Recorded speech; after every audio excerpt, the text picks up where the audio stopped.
네, 죄송합니다. 제가 마이크를 켜지 않고 시작을 해가지고, 예, 다시 하겠습니다. 네, 339쪽 아랫부분 어제 이제 배운 것들 좀 한번 복습해 보도록 하겠습니다. 네, 백장 스님이 불성의 뜻을 알고자 하면 마땅히 시절 인연을 보아야 한다. 시절이 이르면 그 이치가 절로 밝아진다. 네, 그래서 이게 우리가 화두를 뭐 언제 깨칠 수 있을지, 뭐 빨리 깨칠 수 있을지, 뭐 화두를 또, 뭐 깨침과 못 깨침을 이렇게 따져보는 그런 마음이 생길 수 있는데, 예, 그런 마음이 다 망상이다. 시절이 이르면, 예, 단지 쭉 해나가면 시절이 이르면 그 이치가 저절로 밝아진다. 이런 말씀을 하시고 있죠. 예.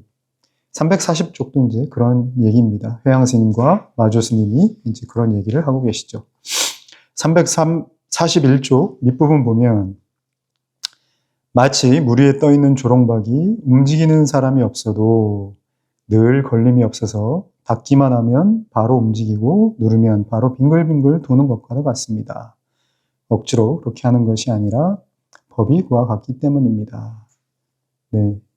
법이 이처럼 이제 자연스럽다는 거죠. 예, 꾸밈이 없고 자연스러우니까, 예, 법을 우리가 공부하는 데 있어서 이 자연스러움, 예, 이것을 알아야 된다. 예, 그런 말씀을 지금 하고 계십니다. 예, 342쪽 또 중간에 보면 부디 심혈을 기울여 한순간도 끊어짐 없이 가고 머물고 앉고 눕는 곳에서 순간순간 살펴보십시오. 예, 너무나 자주 나오는 얘기입니다. 그래도 우리가 계속 이걸 또 읽어보면서 우리의 무의식이 또 이렇게 경책을 좀 해야 되지 않을까 싶습니다. 네, 그리고 344쪽, 예. 중생이 거꾸로 되어 자기를 잃고 사물을 쫓는다. 예, 여기 이제 종직각이라는 분이 사실은 이제 이 차별 경계와 관계하지만 불법 속에 있지 아니함이 없다고 하시고 하는 이 구절에서 이제 대스님께서 이제 경책을 하시는 거죠. 예. 차별 경계와 관계하는데 불법 속에 있다면 뭐 차별 경계니 차별이니 이런 얘기가 나올 수 없다는 거죠. 그래서 이제 거꾸로 되어 자기를 잃고 사물을 쫓는다. 이 차별 경계를 쫓는다 하면서 이제 경책을 하시는 그런 내용입니다. 345쪽 이제 뒷부분 보면 부수어 없앤다는 생각도 하지 말고 차별 경계니까 이제 망상도 부수어 없앤다 이런 이제 그 얘기를 편지에서 하니까 이런 생각도 하지 말고 정식에 티끌이라는 생각도 하지 말고 차별이라는 생각도 하지 말고 불법이라는 생각도 하지 마십시오. 다만 계에게는 불성이 없다라는 화두만 살펴보십시오. 는 그런 말씀을 하고 계시죠. 네. 그리고 347쪽 이제 밑부분 보면 눈을 감아 눈동자를 감추고는 일어나는 생각을 따라서 즉시 부수어 제거하며 약간의 생각이라도 일어나기만 하면 즉시 막아서 눌러버린다. 이와 같은 견해는 곧 공무에 떨어진 외도이며 혼백이 흩어지지 않은 시체와 같다. 아득하고 깜깜하여 느낌도 없고 암도 없는 것은 마치 귀를 막고 방울을 흔드는 것처럼, 예, 헛되이 스스로를 속이는 짓이다. 예, 아무 일이 없는 것처럼 가만히 조용히 앉아서, 예, 고요한 그런 경지에 들어가면 이건 공무에 떨어진 외도와 같다. 이런 말씀을 또 하고 계십니다. 네, 또 아까 그 얘기가 또 나오죠. 이제 348쪽 밑에 보면 다만 가고 머물고 앉고 눕는 곳에서 끊어지지 않게 하며 예, 중요한 대목입니다. 기쁘고 성나고 슬프고 즐거운 곳에서 분별하지 마십시오. 말해주고 또 말해주고 살펴보고 또 살펴보면 이치의 길이 없어지고 맛이 없어져서 마음이 초조하고 갑갑함을 느끼게 되는데 그때가 바로 자신이 목숨을 버릴 때입니다. 반드시 기억하셔야 할 것은 이와 같은 경계를 만나서 곧장 물러서서는 안 된다는 것입니다. 이와 같은 경계가 바로 부처되고 조사되는 수식입니다. 예, 계속 같은 말이 나오지만, 예, 이 같은 말도 우리가 계속 보고, 예, 이걸 기억을 해야 됩니다. 예. 자, 350쪽도 중간에 보면, 예. 만약 털끝만큼이라도 힘을 써서 지탱한다면, 예, 이것은 반드시 사법이고 불법이 아닙니다. 다만 길고 멀리 보는 마음을 갖추고서, 예, 이런 말씀이 나오죠. 예. 예.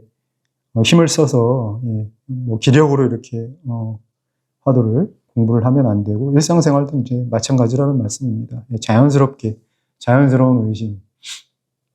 이 공부의 의심이라고 하는 건 자연스럽게 그냥 가야 된다. 이걸 막 힘을 써서 이렇게 의심을 일부러 일으키려고 하면 안 된다. 이런 말씀을 하고 계십니다.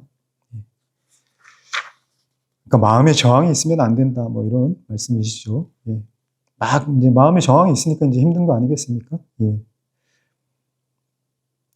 351쪽 중간에 보면, 예. 어리석은 사람은 경계만 없애고 마음을 잊지 않지만 지혜로운 자는 마음이 없고 경계를 없애지 않는다. 예. 경계는 원래 실체가 없는 것이고 경계는 늘 일어나는 겁니다. 예. 그래서 그 경계를 떠나지 않는 거죠. 예. 다만 이제 그 경계에 집착하지 않는, 예, 그 마음이 있을 뿐이다. 예, 그 경계에, 예, 딸려가지 않는, 예, 그 마음이 중요하다. 이런 말씀 하시고 계십니다. 351쪽 마지막에 경전의 가르침과 조사의 언설 위에서 두루 헤아려서는 분명히 알았다고 말하려 합니다.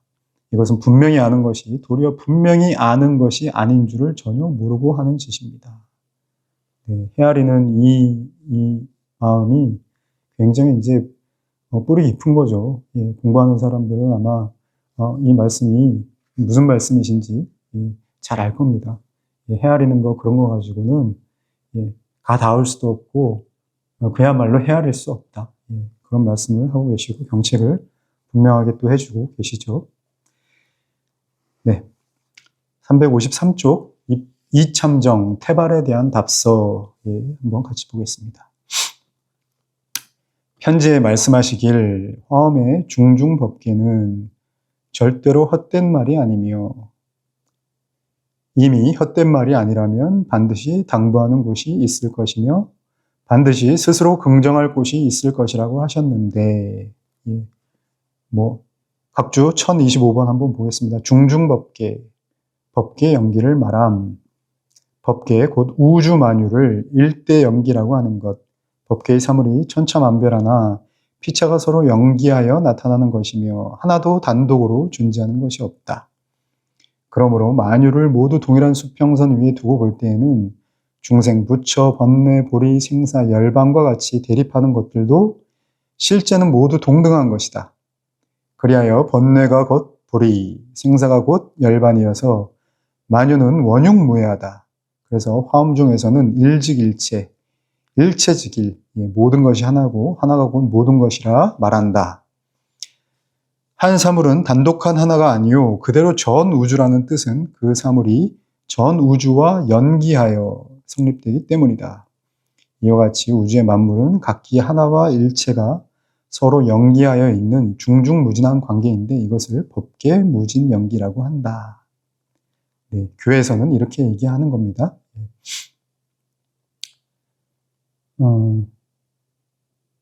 그래서 이제 이 화엄을 이제 이참정 이 거사님이 보셨는가 봐요. 그래서 이제 화엄의 중중법계가 절대 헛된 말이 아니다. 그래서 이게 헛된 말이 아니니까 부처님께서 이렇게 당부하고 하시는 그런 곳이 있고 또 스스로 이제 그렇게 납득할 만한 그런 이치가 있다. 뭐 이런 이제 얘기를 하고 있는 거죠. 예. 그러니까 이제 이 대예스님께서 이제 오래도록 찬탄했다. 예. 화엄경을 보고 그런 이제 이치를 거기서 발견하고 부처님께서 이 화엄경의 대의와 우리에게 이제 어떤 당부하시는 말씀이 어떤 것이다라고 또 얘기를 하시니까 아, 훌륭하십니다 하면서 얘기하시는 부분이죠. 사대부가 평소에 학문을 하지만 삶과 죽음의 경계와 화보고의 때에 마주쳐서는 손발을 허둥대는 사람이 10중 8구입니다. 그러한 행동을 생각해 보면 오히려 총구석의 한가한 사내가 부귀와 빈천의 마음이 어지럽혀지지 않는 것보다도 못합니다. 예, 이거 지난번에 나온 내용이죠. 예. 그렇게 삶과 죽음의 경계에서 이게 뭐 공명을 배우고 했지만 그런 것이 하나도 실다움이 없는 것이 이 촌부가 한가하게 뭐 탐하지 않고 뭐 일 없는 사람처럼 그런 지내는 그런 사람만 못하다 하는 것이죠. 아무리 학식이 높아도 이렇게 일 없는 사람만 못하다. 이와 같이 비교해 보면 지혜보다 어리석음이 더 낫고 부귀보다 빈천이 더 나은 경우가 흔합니다. 네. 우직하게 이렇게 공부하는 것이 훨씬 더 낫고 어지럽게 이렇게 헤아리는 것보다 그리고 이게 집착하는 그런 북에 집착하는 그런 마음보다 일 없는 그런 빈천 빈하게 사는 그런 경우가 더 낫다. 그 까닭이 무엇인가 하면 생사화복이 코앞에 들어닥치면 그때는 거짓이 용납되지 않기 때문입니다. 부귀에 집착하고 그렇게 어지럽게 그렇게 헤아려 본다고 한들 용납되지 않는다. 마지막에 가서는. 이 참정께서는 평소 공부한 것이 이미 행동에서 드러나고 있으니 화복을 만났을 때에는 마치 정제한 금이 불에 들어가서 더욱 밝은 빛을 드러내는 것과 같을 것입니다. 아주 칭찬을 하고 계시죠. 또 화엄의 중중법계가 결코 헛된 말이 아님을 확실히 알고 계신다면 다른 물건이라는 생각은 결코 하지 않을 것입니다. 모든 게 이것 아님이 없는 거죠. 뭐 그렇게 이제 그런 그 견해를 갖고 계실 겁니다 하고 말씀을 하시는 거죠. 그 나머지 뒤죽박죽 혼란스러운 일들도 힘들든 쉽든 바르든 삿되든 역시 다른 물건이 아닙니다. 자신이 그렇게 생각하든 누가 그렇게 얘기하든 다른 물건이 아니다.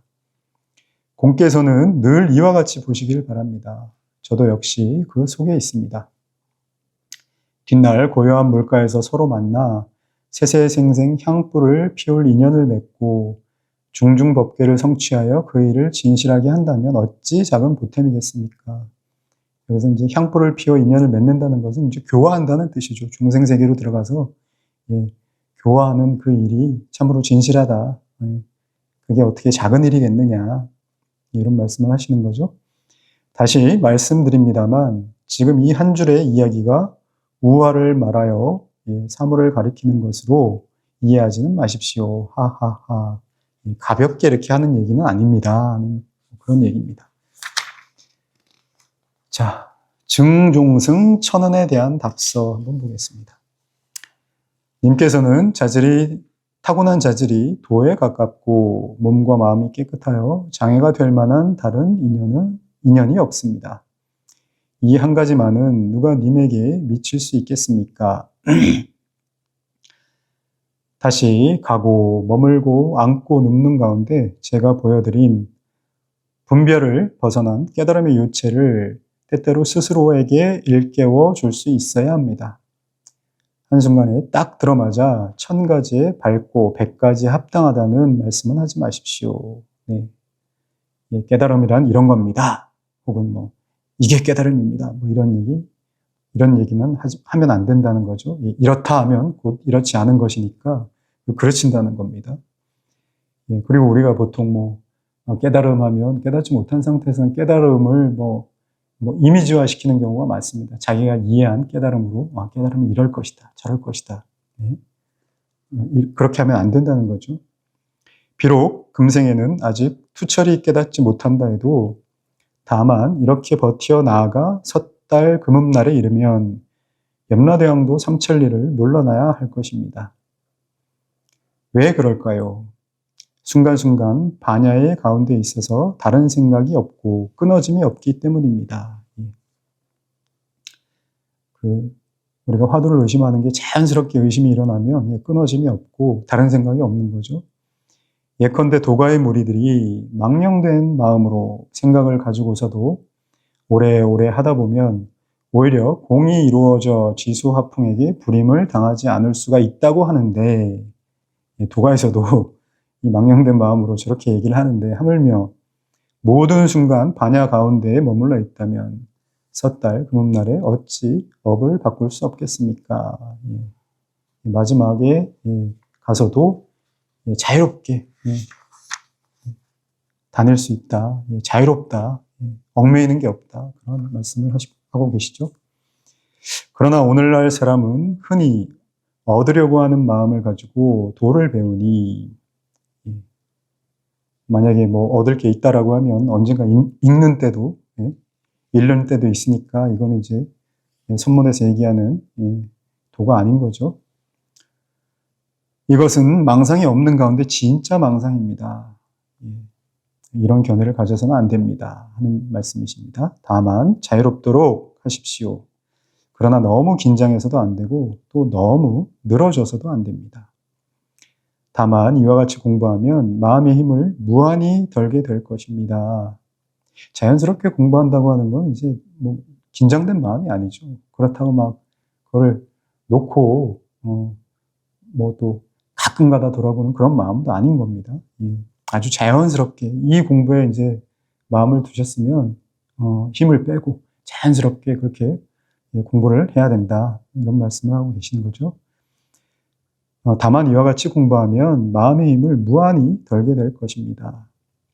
님께서 낯선 곳에 익숙해지고 익숙한 것에 낯설어지면 뭐 이 얘기도 너무나 많이 나오는 얘기죠. 회광반주하는 화두를 드는 그곳에 익숙해지고 또 분별망상하는 그곳에 낯설어지면 하루 내내 저절로 마음을 죽이고 생각을 잊거나 일부러 마음을 내어 지니고 있을 필요가 없을 것입니다. 네, 이것도 앞에 나온 내용이죠. 이제 착의와 망회 뭐 이런 식으로 앞에서는 얘기했는데 여기서 이제 그 각주에 보면 1047번 고심망회와 장심관대 이렇게 얘기를 하죠. 고심망회는 마음을 말려 죽이고 생각을 잊는 것, 장심관대는 마음을 내어 의도적으로 지니고 있는 것. 이 두 가지가 삿된 공부라는 거죠. 그렇게 되면 비록 뚫고 벗어나지는 못했다고 하여도 모든 마구니와 외도가 유리한 기회를 엿보지 못할 것이며 또 스스로 모든 마구니, 외도와 더불어 동일한 손과 동일한 눈을 가지고 그 일을 이루되 헤아림에 떨어지지는 않을 수 있을 것입니다. 오직 공 한 사람에게만 이런 얘기를 할 수 있을 뿐이니 나머지 사람들은 공의 삶과 같을 수도 없을 뿐만 아니라 뭐 공이 살아가는 모습, 이런 모습과 같을 수 없을 뿐만 아니라 분명 믿지도 못할 것입니다.